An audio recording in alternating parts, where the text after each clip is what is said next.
You, John Fitzgerald Kennedy, do solemnly swear. I, John Fitzgerald Kennedy, do solemnly swear. That you will faithfully execute the office of President of the United States. That I will faithfully execute the office of President of the United States. And will, to the best of your ability.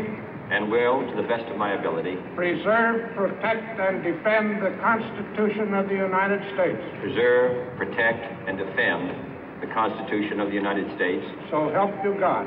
So help me God.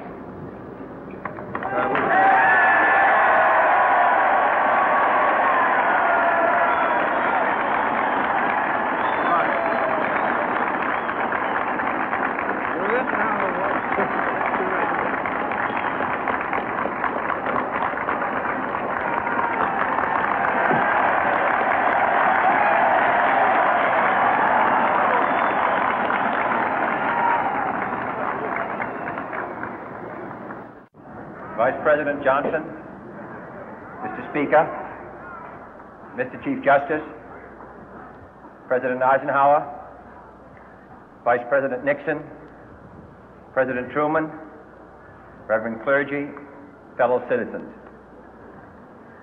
We observe today not a victory of party, but a celebration of freedom, symbolizing an end as well as a beginning, signifying renewal as well as change. For I have sworn before you and Almighty God the same solemn oath our forebears prescribed nearly a century and 3/4 ago. The world is very different now, for man holds in his mortal hands the power to abolish all forms of human poverty and all forms of human life. And yet the same revolutionary beliefs for which our forebears fought are still at issue around the globe. The belief that the rights of man come not from the generosity of the state, but from the hand of God. We dare not forget today that we are the heirs of that first revolution.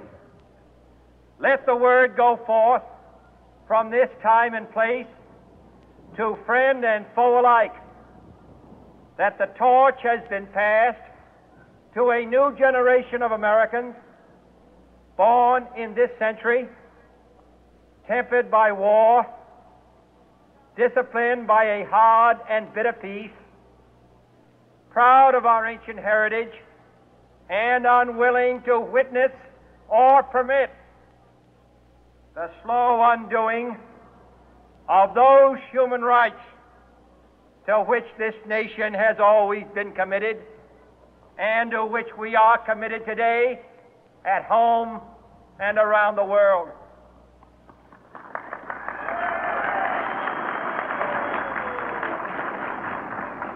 Let every nation know, whether it wishes us well or ill, that we shall pay any price, bear any burden, meet any hardship, support any friend, oppose any foe to assure the survival and the success of liberty.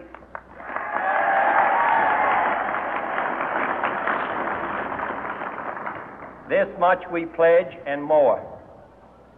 To those old allies whose cultural and spiritual origins we share, we pledge the loyalty of faithful friends. United, there is little we cannot do in a host of cooperative ventures.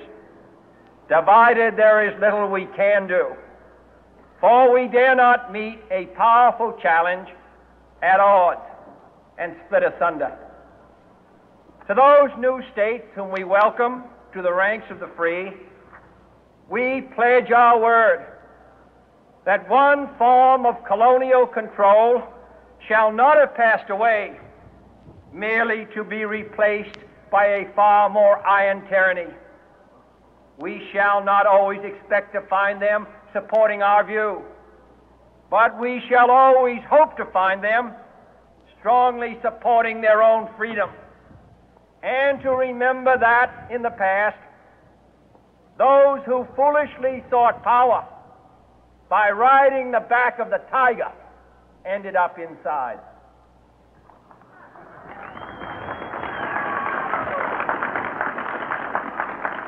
To those people in the huts and villages of half the globe struggling to break the bonds of mass misery, we pledge our best efforts to help them help themselves for whatever period is required, not because the communists may be doing it, not because we seek their votes, but because it is right.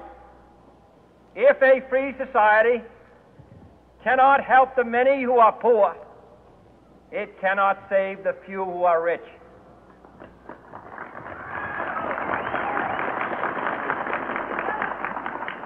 To our sister republics south of our border, we offer a special pledge to convert our good words into good deeds, in a new alliance for progress, to assist free men and free governments in casting off the chains of poverty. But this peaceful revolution of hope cannot become the prey of hostile powers. Let all our neighbors know that we shall join with them to oppose aggression or subversion anywhere in the Americas. And let every other power know that this hemisphere intends to remain the master of its own house.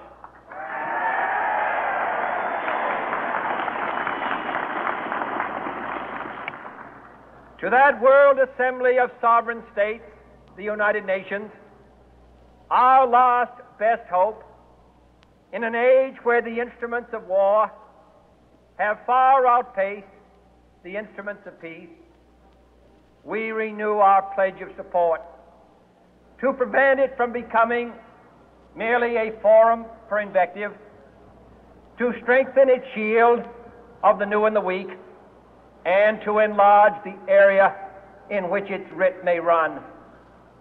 Finally, to those nations who would make themselves our adversary, we offer not a pledge, but a request that both sides begin anew the quest for peace. Before the dark powers of destruction, unleashed by science, engulf all humanity in planned or accidental self-destruction, we dare not tempt them with weakness, for only when our arms are sufficient beyond doubt can we be certain beyond doubt that they will never be employed.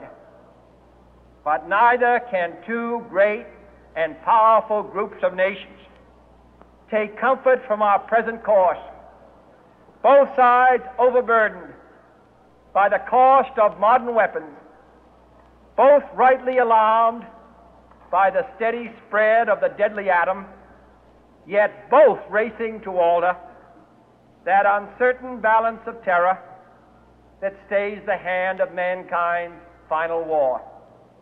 So let us begin anew, remembering on both sides that civility is not a sign of weakness, and sincerity is always subject to proof. Let us never negotiate out of fear, but let us never fear to negotiate.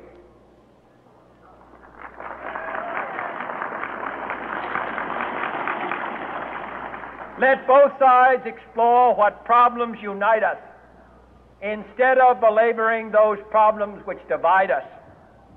Let both sides, for the first time, formulate serious and precise proposals for the inspection and control of arms, and bring the absolute power to destroy other nations under the absolute control of all nations.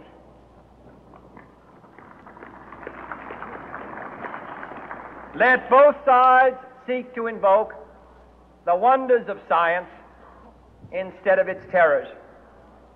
Together, let us explore the stars, conquer the deserts, eradicate disease, tap the ocean depth, and encourage the arts and commerce.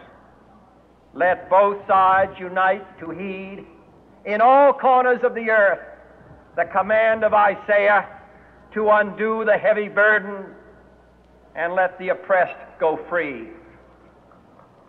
And if a beachhead of cooperation may push back the jungle of suspicion, let both sides join in creating a new endeavor, not a new balance of power, but a new world of law, where the strong are just and the weak secure and the peace preserved. All this will not be finished in the first 100 days, nor will it be finished in the first 1,000 days, nor in the life of this administration, nor even perhaps in our lifetime on this planet. But let us begin.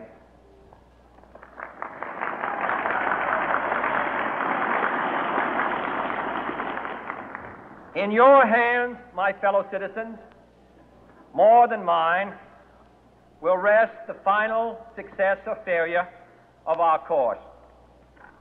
Since this country was founded, each generation of Americans has been summoned to give testimony to its national loyalty. The graves of young Americans who answered the call to service surround the globe. Now the trumpet summons us again, not as a call to bear arms, though arms we need, not as a call to battle, though in battle we are, but a call to bear the burden of a long twilight struggle, year in and year out, rejoicing in hope, patient in tribulation, a struggle against the common enemies of man, tyranny, poverty, disease, and war itself. Can we forge against these enemies a grand and global alliance, north and south, east and west, that can assure a more fruitful life for all mankind?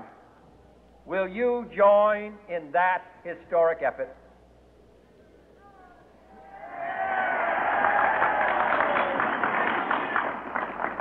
In the long history of the world, only a few generations have been granted the role of defending freedom in its hour of maximum danger. I do not shrink from this responsibility. I welcome it.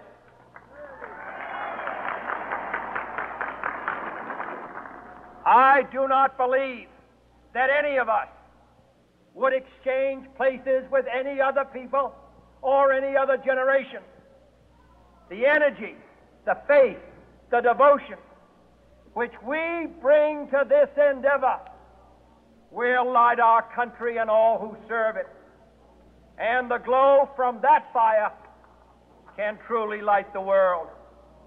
And so, my fellow Americans, ask not what your country can do for you. Ask what you can do for your country.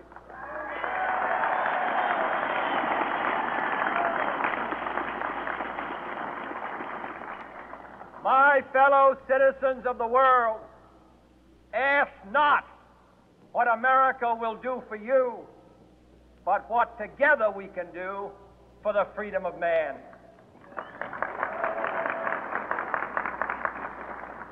Finally, whether you are citizens of America or citizens of the world, ask of us here the same high standards of strength and sacrifice which we ask of you. With a good conscience, our only sure reward, with history the final judge of our deeds, let us go forth to lead the land we love, asking His blessing and His help, but knowing that here on earth God's work must truly be our own.